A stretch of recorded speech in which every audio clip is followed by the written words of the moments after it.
My name is Jennifer. I was born just 3 minutes after my twin sister Rachel.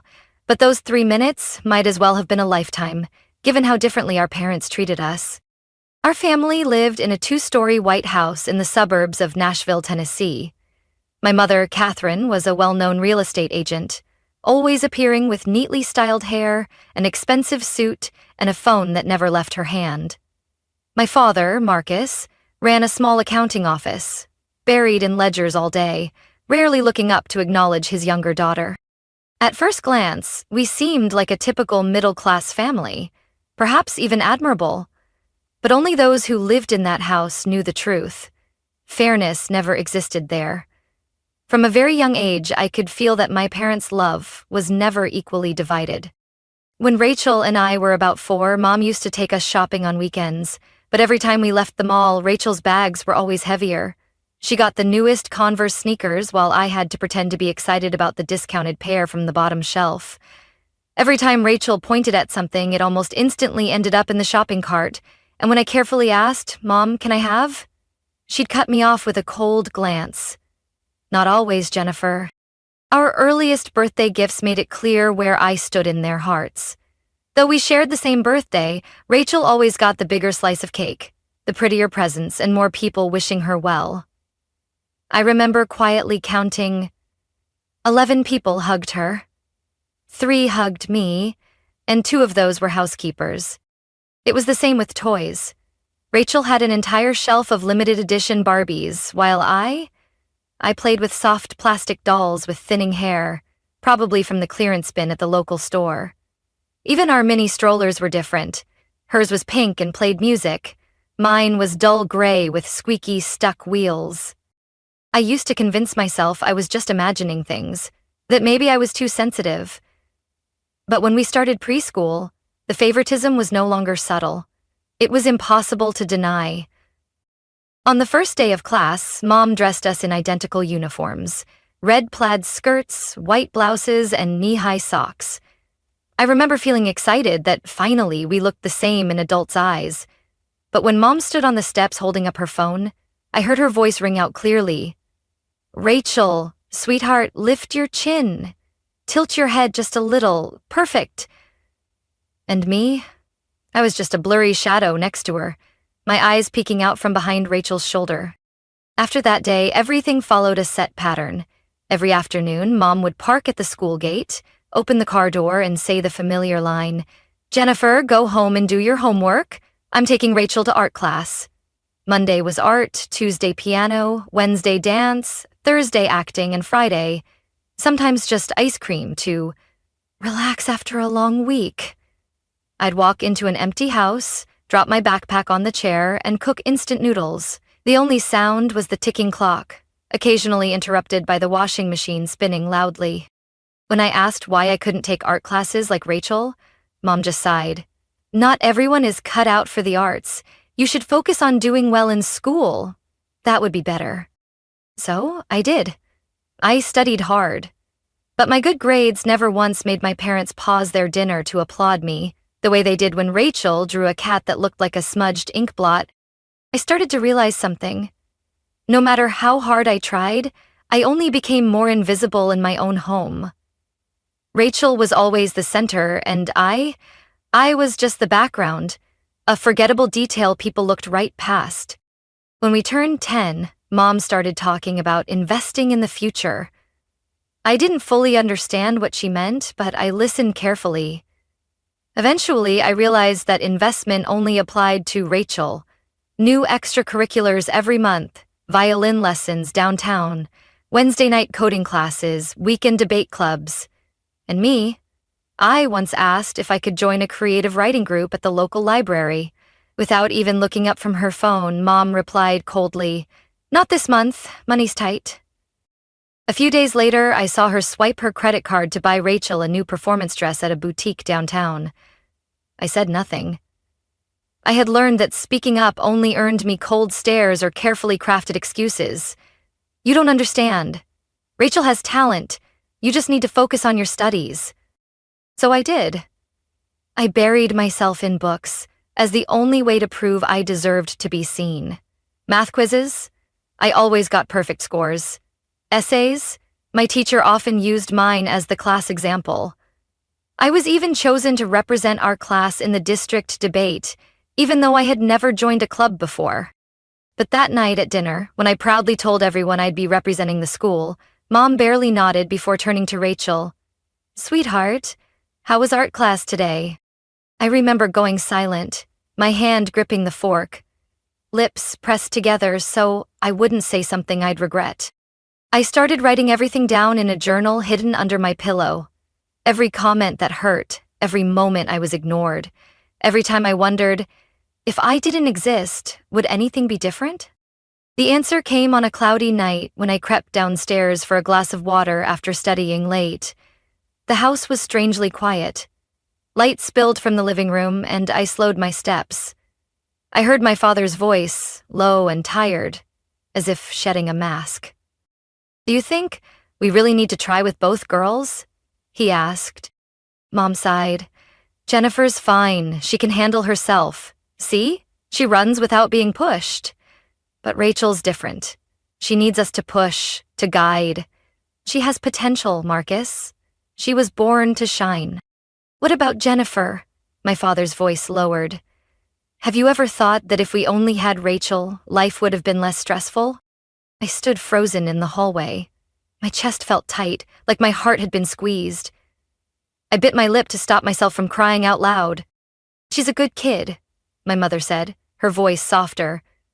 "But sometimes, I feel like having just one would have been enough." I turned around and ran to my room. The notebook under my pillow was no longer a place for memories. That night, I tore out each page and threw them slowly into the trash. With every sheet I dropped, it felt like I was letting go of the last pieces of faith I had left. I didn't cry, I didn't scream, I didn't ask why. I just sat there, staring at the ceiling where those glow-in-the-dark stars we once stuck up as kids still hung. I counted them. Rachel had 27 stars. I had only 13. Even the sky above my bed was divided unfairly. But I swore to myself, if they couldn't see me while I was right in front of them, then someday, they'd have no choice but to look up. When I was standing tall, where no one could ignore me. After that night, I felt reborn. I no longer longed for Mom to pat my head when I got a good grade, or for Dad to ask how school was going. I stopped trying to be seen. Instead, I started studying for myself. I spent most of my time in the school library. I arrived earlier than anyone, stayed later than everyone. I read more than the textbooks required, took neat notes, practiced sample tests that others never bothered to look at. The teachers noticed. Mr. Brandt, our history teacher, called on me for the first time in class. "Jennifer, what's your opinion on Roosevelt's New Deal policy?" I looked up, a bit surprised. Then I started answering, point by point with examples I had prepared the night before. When I finished, the class was silent for a few seconds, before he nodded slowly. "Very good. Precise, insightful, and articulate." I caught Rachel glancing at me, her eyes filled with disbelief, as if she had just witnessed something unnatural. That surprise quickly turned into irritation. When my English essay was posted on the board as a model, Rachel mumbled to her friend next to her. "The teachers are clearly biased. They probably feel sorry for her, that's why they're praising her." More and more, teachers began to trust me. Ms. Lane asked me to lead our end-of-term discussion group. Mr. Reynolds nominated me for the state academic competition team. Rachel reacted more strongly each time. She'd tap her pen angrily on her desk whenever I was praised, or deliberately voiced opposing opinions during debates, even if they barely made sense. And one day I walked into class and noticed Rachel wasn't at her seat. The room felt different. Students were whispering. The principal had just left. Miss Lane waved me into the hallway. "Jennifer, there's something you should know," she said gently, still composed. "Your mother came to the school. She's in the principal's office. Rachel told her that teachers were intentionally favoring you to make her feel small."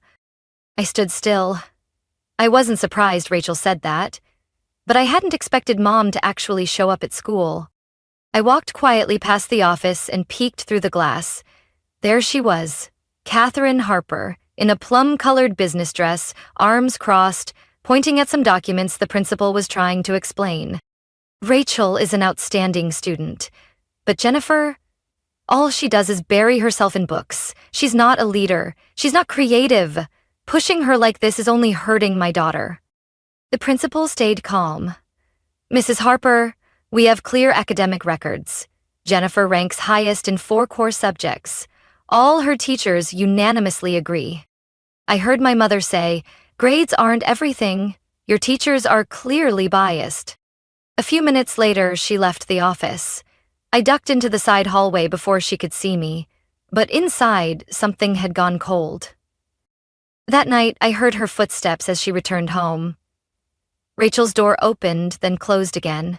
I couldn't hear the conversation, but I heard their soft laughter, the kind I'd never once heard directed at me. The next morning, when I arrived at school, a small envelope was on the teacher's desk. I didn't need to open it to know what it said, but Mr. Brandt spoke before I could react. Jennifer, don't let outside noise get to you. You deserve every bit of recognition you're receiving. I nodded, keeping my voice steady. I know, and I won't stop. I returned to my desk, opened my notebook. On the first page, I had written a line I reminded myself of every day. They may not choose me, but I will choose myself. From that moment on, I didn't just study to escape the darkness. I studied to become the light. When I turned 16, I decided to get a part-time job at a bakery 3 blocks from home. It was a small shop called Sugar Bloom, with cream-colored walls and the scent of butter cookies always hanging in the air. The owner, Martha, was in her 40s, usually tied her hair with a silk scarf, and always wore a warm smile. I didn't tell Mom. I knew she wouldn't approve. To her, getting a job at this age meant you have no direction. But to me, it meant a little bit of freedom in a world where I was rarely allowed to choose.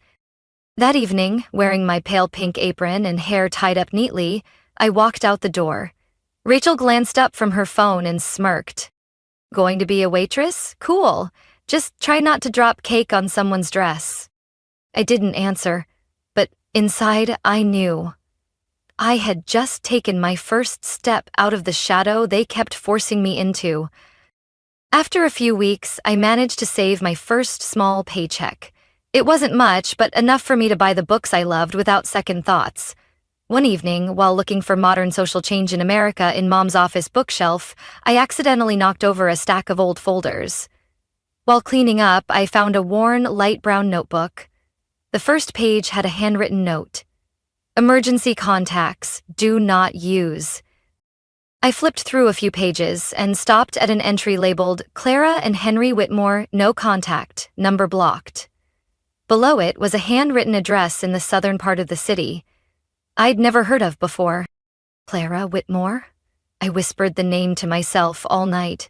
The surname matched Mom's maiden name. Henry. Maybe my grandfather?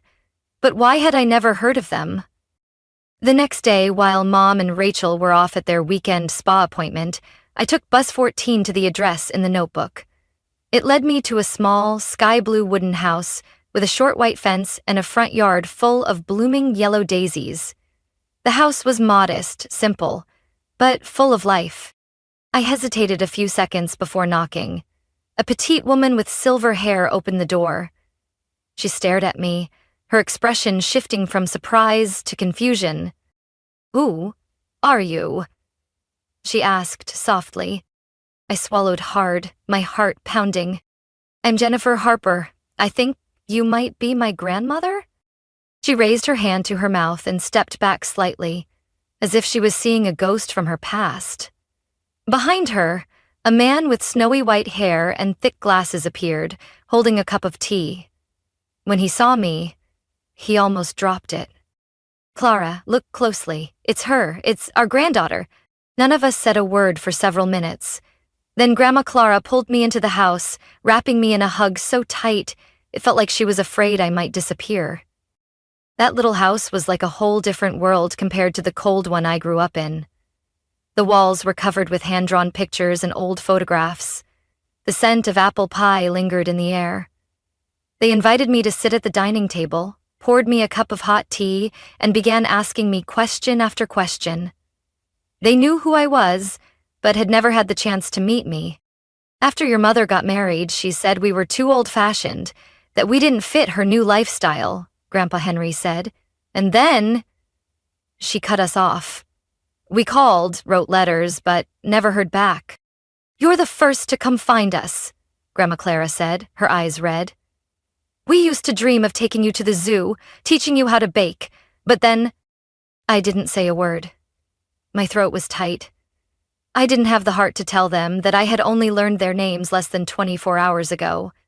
I stayed until evening, helped Grandma wash dishes, and listened to Grandpa tell stories from his youth. Before I left, he handed me a small envelope for bus fare. And if you'd like, next time, stay for dinner. On the way home, I opened the envelope. Inside, along with a bit of cash, was a handwritten note. You are always welcome here, always. I held on to that note all night. For the first time in my life, I felt like I belonged somewhere that didn't require conditions or achievements. Just me, as I was.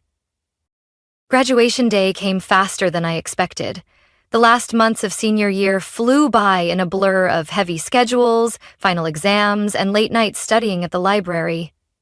And then, that morning, I stood on the stage of West Haven High's auditorium in a navy blue gown, listening to the announcer call my name as the valedictorian of the class of 2024.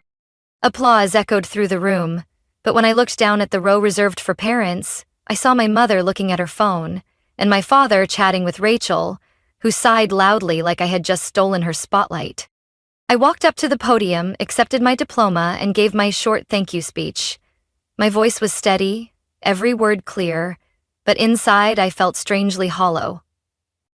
That evening there was no celebration, no balloons, no cake, no congratulations Jennifer sign. Just an ordinary dinner, grilled fish and salad. My mom told Rachel to cut back on fried food to stay fit for the upcoming trip, and Dad talked about a difficult client at work. No one mentioned me, even though I had just graduated top of the class. After I finished washing the dishes and was heading upstairs, Mom suddenly called out. Her voice was unusually excited. Jennifer, sit down. I have some good news. I sat down slowly, tilting my head slightly, hoping for something unexpected. We're going to Hawaii, a 5-day vacation in Maui to celebrate Rachel's graduation, Mom announced like she was revealing the winner of a game show. Rachel smiled, not forgetting to give me a smug little look. I froze. We means who?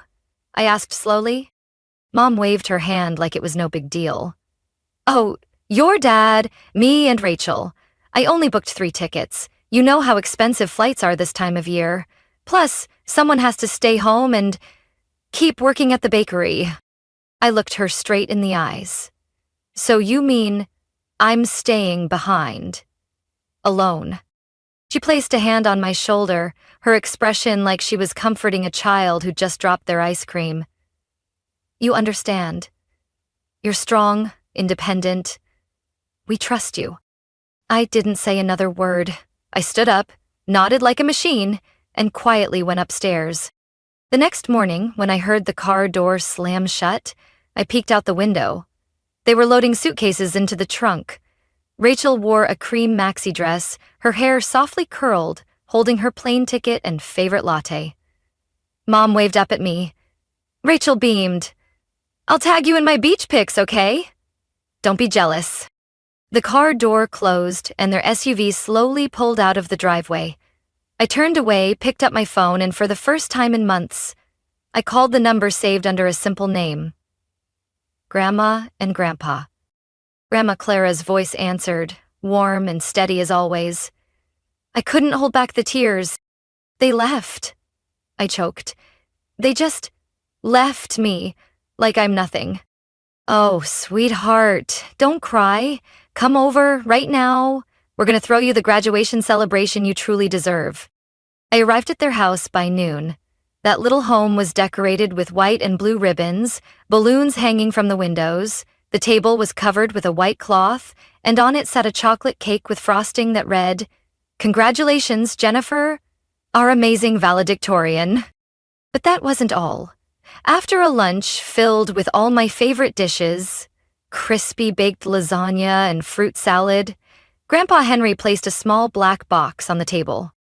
"You've done something very few people ever do. We're so proud of you, and this is our gift to you." I opened the box. Inside was a brand new car key, with a keychain engraved with the words, "Always believe in your own path." My eyes widened. You're kidding, right?" Grandpa smiled and pointed toward the window. In the front yard sat a milk-white Audi Q3, sparkling new. The license plate hadn't been installed yet, and the documents were still tucked in a plastic sleeve hanging behind the seat. "That car is yours, a graduation gift from us," Grandma Clara said, holding my hand. "We've been planning this for a long time, just waiting for the right moment." I hugged them tightly, tears streaming down my face, but no longer from pain.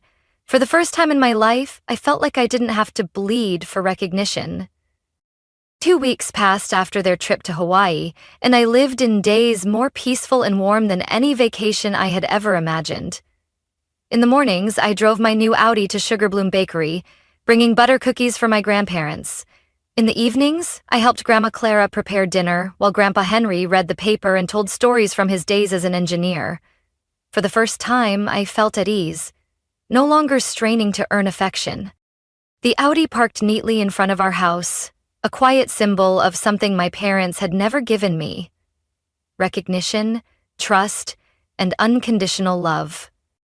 And then the day I had predicted finally came. It was a mild Friday afternoon in Nashville. I was reading on the porch with a cup of chamomile tea still warm in my hands when the familiar SUV slowly pulled into the driveway. The three of them stepped out, Mom in a purple silk maxi dress, Dad with his sunglasses on, and Rachel, of course, in a designer outfit, dragging her suitcase like she was arriving on a red carpet. Her Mom was the first to see the car.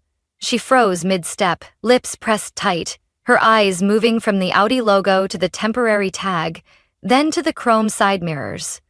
Rachel squinted, shielding her eyes from the sun, then turned to me. "Whose car is that?" I stood up, smiling softly. "Mine." Dad walked closer, his voice slower. "Jennifer, are you joking? That car costs over 40 grand.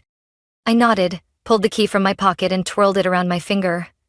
Just like Rachel used to do with her designer purse straps. A graduation gift, from Grandma Clara and Grandpa Henry. Silence fell for a few seconds. My mother's face changed color faster than when she saw the stock market drop. She immediately grabbed her phone, dialing so quickly her hands were almost shaking. Dad stood frozen, and Rachel let out a short laugh, half mocking, half unsure. The call connected. "Clara, it's Catherine. I need an explanation. You bought Jennifer a car? Do you even realize what this implies?" I could hear Grandma Clara's voice clearly over speaker. Warm, calm, unfazed. "Hello, dear. Did you enjoy your Hawaii vacation? That has nothing to do with this. How could you even afford that? All this time, we've kept quiet because we don't need to show off, Catherine." She cut in gently but firmly. "After you cut us off, we invested in a few tech ventures. Now, we live comfortably and have chosen to use the rest to support someone who truly values family." Mom gripped the phone tighter. "Jennifer is my granddaughter, but so is Rachel. If there's a gift, it should be fair. She needs a car too. She's getting ready for college." I almost laughed. She'd just got back from Hawaii, tan and covered in Instagram check-ins, and now she wanted fairness? Then Grandpa Henry's voice came in, deep and steady. "Catherine, fairness is a good thing, but you seem to have forgotten that fairness must come with love. Jennifer has never been treated like a daughter by you. Now, we've chosen her as our heir. All our assets, savings, and property will be in her name." Rachel's eyes widened, and my father murmured, "Catherine? You haven't spoken to them in years. How could you know they even had that kind of wealth?" Mom stood frozen, the phone still to her ear, but nothing more was said. The line had gone dead. Her eyes darkened and she turned to me. Jennifer, you need to think carefully. You know Rachel needs the car for school. You're just working at a bakery. You don't need something this fancy. I stepped closer, popped open the trunk. The suitcases I had packed 2 days earlier sat neatly inside. I pulled out an envelope and handed it to her. Inside is a copy of my acceptance letter from Columbia University. I received a full scholarship, tuition, housing, living expenses, all covered. And no, I won't be working at the bakery forever. But at least I'll never have to trade my dignity for affection. Rachel wasn't smiling anymore. Dad said nothing, just looked at me like he had lost something he never realized was important. I had just opened the car door when Mom stepped in front of it, arms crossed, eyes sharp, like she was about to deliver a lecture. Jennifer, you can't keep that car, she said coldly, her patience clearly gone. Rachel is the one who needs it for school. She just got into State University. And you? Aren't you just working at a bakery? I looked up at her, gripping the wheel so tightly my knuckles turned white. I don't work at the bakery anymore. And I'm not staying here. Dad finally spoke, his voice low and pressuring. Jennifer, you need to be realistic. Rachel has a college plan, a social network, a future. She needs the car to build that. And you? What do you have? I reached into my bag, pulled out a neatly clipped folder and handed it to him. An acceptance letter from Columbia with a full scholarship, covers tuition, housing, and living expenses. They both stood speechless for a few seconds. Rachel stopped typing on her phone, turning to me as if she couldn't believe what she had just heard. Columbia? My mom repeated, her voice suddenly quieter. You mean New York? I nodded. Yes.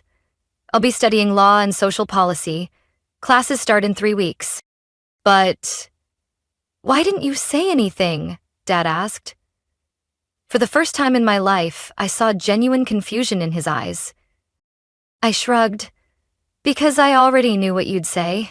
We can't afford it, it's not necessary, save it for Rachel. I looked up, locking eyes with Mom. But my grandparents believed in me.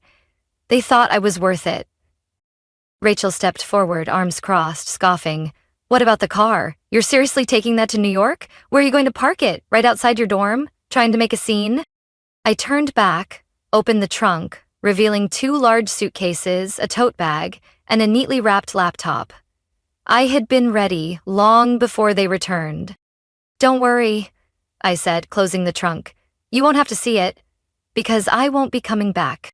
Mom stood speechless, then suddenly changed her tone. Jennifer, listen to me. Don't overreact. I just want what's best for both of you.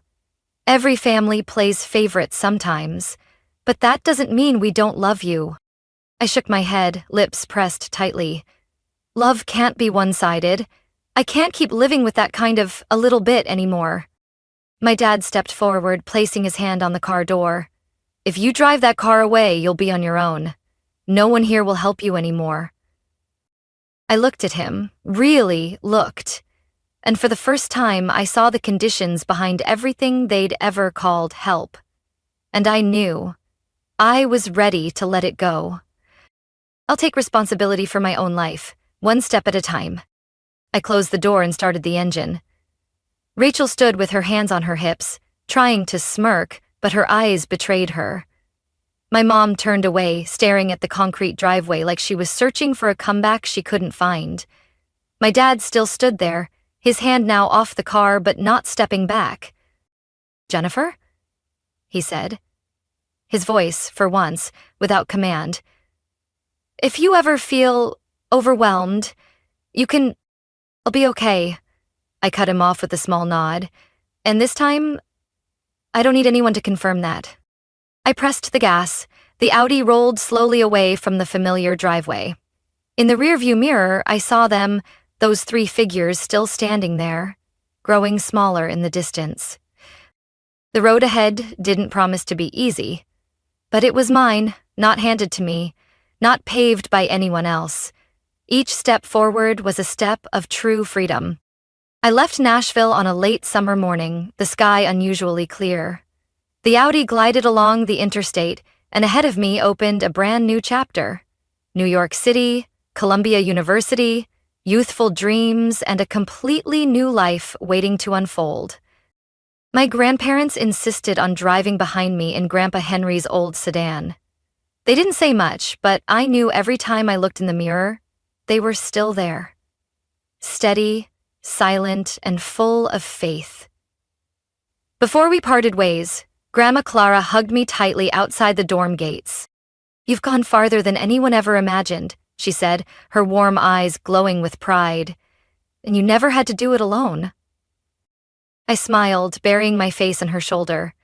I had never felt so protected, even though I was officially on my own now. College life swept me into a completely new rhythm. Classes at Columbia were challenging, with brilliant professors and classmates from all over the world. I worked part-time at a small bookstore near Brooklyn, where the smell of old pages and the soft jingle of the front door brought me more peace than anything else. I began building a life where I didn't need to look over my shoulder for permission. No more judgmental stares, no more subtle comparisons masked in sweet words. Here, I was Jennifer, not Rachel's little sister, not the obedient one, just me. A few weeks later, Grandma Clara called me with news that didn't surprise me. "They came by this morning," she said, her voice calm, as if savoring each word. "Brought a fruit basket and plenty of apologies." I stayed silent for a moment. "What did they say?" "They said they missed you, that the family should come together again, that Rachel is struggling with tuition and thought, maybe we could help." I clenched the phone, but Grandma Clara's voice remained steady. "We invited them in, made tea, but didn't say much. And after they left, your grandpa and I agreed everything. The property, savings, bank accounts, it's all going to you." I sat still in my dorm room, the afternoon light streaming through the window onto my law textbooks. I didn't know what I felt. Bitterness, vindication, or sadness. "Grandma," I whispered, "are you sure? I don't need—" "It's not because you need it," she interrupted, gentle but firm. "It's because you deserve it. You're the only one who never treated us like a burden." Tears welled up. In that moment, I knew. True love never comes with conditions. I didn't respond to the message my mom sent 2 days later, her first text in over a month. She used that familiar tone. "I know you're upset, but we're still family, right?" I wasn't upset anymore. I didn't feel resentment. I simply no longer felt the need to hold on to something that was never really mine. I hit block contact without hesitation. Time flew in New York. I adjusted better than I expected. My new friends, Layla, an Egyptian-American journalism major, and Ethan, an economics student from Oregon, made me feel truly valued. We studied together at Butler Library, grabbed midnight pizza from the corner shop, and on some nights sat on the dorm balcony, watching the city lights sparkle, dreaming about the future, like it was all within reach. One Sunday night, after closing the bookstore, I got a message from Ethan. "Coffee on the corner, 9 p.m. I've already got us a table." I looked at my phone and smiled. No more pressure to prove myself. No more comparisons. No more hunger for love that came only with pity. I had my life, a beginning that wasn't perfect, but an ending shaped by my own choice. I chose myself, chose peace, and chose to move forward without looking back. From my own story, I've realized that not every wound needs healing through forgiveness. Sometimes what we really need is to let go. I once tried so hard to be acknowledged, but I found my worth only when I stopped seeking validation from those who never truly valued me. Family isn't just where we come from. It's where we're loved without conditions. And true happiness begins the moment we find the courage to choose ourselves.